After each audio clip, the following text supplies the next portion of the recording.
नमस्कार, मी सुजिता खेडकर. माझ्या यूट्यूब चॅनलवर तुमचे स्वागत आहे. आज मी तुम्हाला वेगळ्या पद्धतीचे लाडू, इनोव्हेटिव्ह लाडू म्हणा, ते करणार आहे. ते दाखवते. खूप पटकन होतात, कमी साहित्य कमी घेते. तुम्हाला पाहिजे तर अजून त्यात ऍड करू शकता तशा पद्धतीने. पण मी थोड्या पदार्थांपासून छान लाडू, हेल्दी लाडू बनवतेय आणि त्या लाडूचं नाव मी कपगो नाव ठेवलंय. खूप हेल्दी लाडू आहेत. माझ्या एका मैत्रिणीला तिच्या आईकडे जायचंय. तिच्या आईला थोडीशी तब्येत बरी नाहीये, व्हायरल आहे सध्या, खोकला पण झालाय. त्यासाठी तिने मला मागणी केली आहे की ताई तू कसे लाडू बनवू शकशील. तर मग मी तिला तशा पद्धतीने खूप छान म्हणजे वेगळे इन्ग्रेडियंट्स टाकून लाडू बनवतेय. ते लाडू काय काय साहित्य लागतं ते मी दाखवते तुम्हाला. चला आपण पाहूया. साहित्य दाखवते. फुटाणे घेतले, डाळवं. मी टर्फलवाले घेतले. ते टर्फलवाले डाळवं फुटाणे खूप चांगले असतात.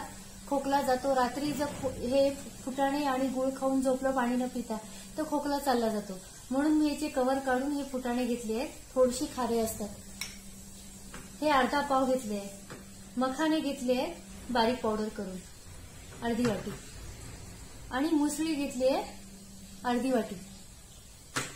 आणि ड्रायफ्रुट्स घेतले आहेत. जर्दाळू, खारीक, बदाम, हे बदाम आणि अंजीर वगैरे तुकडे घेतले थोडेसे अर्धी वाटी. आणि खजूर घेतले बिया काढून. हे आहे अर्धा पाव, सॉरी पावभर आहे. आणि गुळ आहे अर्धा पाव.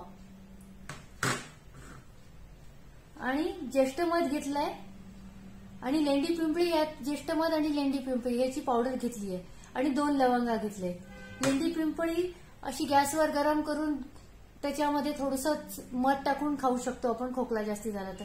म्हणून मी यात लेंडी पिंपळी वापरली आहे, ज्येष्ठ मध वापरलाय आणि सुंठ टाकली आहे 1 चमचा, जी व्हायरलसाठी खूप छान असते. आणि 1 छोटासा चमचा घेतलाय मी दालचिनी पावडर घेतली आहे, 2 चिमूट. आता हे सगळं साहित्य मी एकत्र करते. त्यांना तूप नाही चालत नाही म्हणून मी हे भाजणार नाहीये. तुम्ही हे भाजून घेऊ शकता.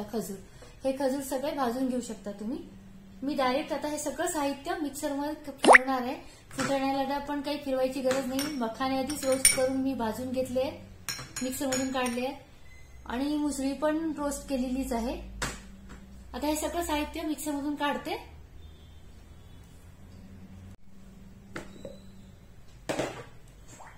ही पावडर झाली आहे आपली. ड्रायफ्रुट्स आणि गूळ, फुटाणे सगळं टाकून मिक्सरमधून फिरवलंय मी. त्यात थोडंसं भाजलेलं खोबरं पण ऍड केलं. आणि मी तुम्हाला खसखस सांगायचं विसरली होती. आता थोडीशी खसखस टाकते मी त्यात.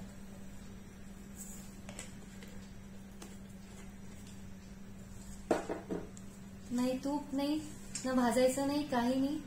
आणि हे 10-15 दिवस इझिली राहतात लाडू. हे छान एकजीव करून घेते.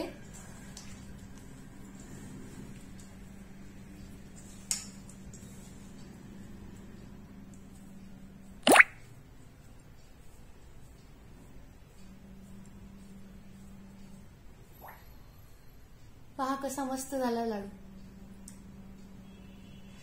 असा छान मस्त लाडू तयार होतो.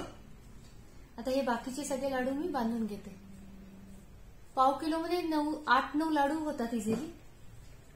आता हे अर्धा किलो लाडू झाले आहेत. 15-16 झाले असतील, होतील बहुतेक. पहा कशी छान लाडू झाले आहेत.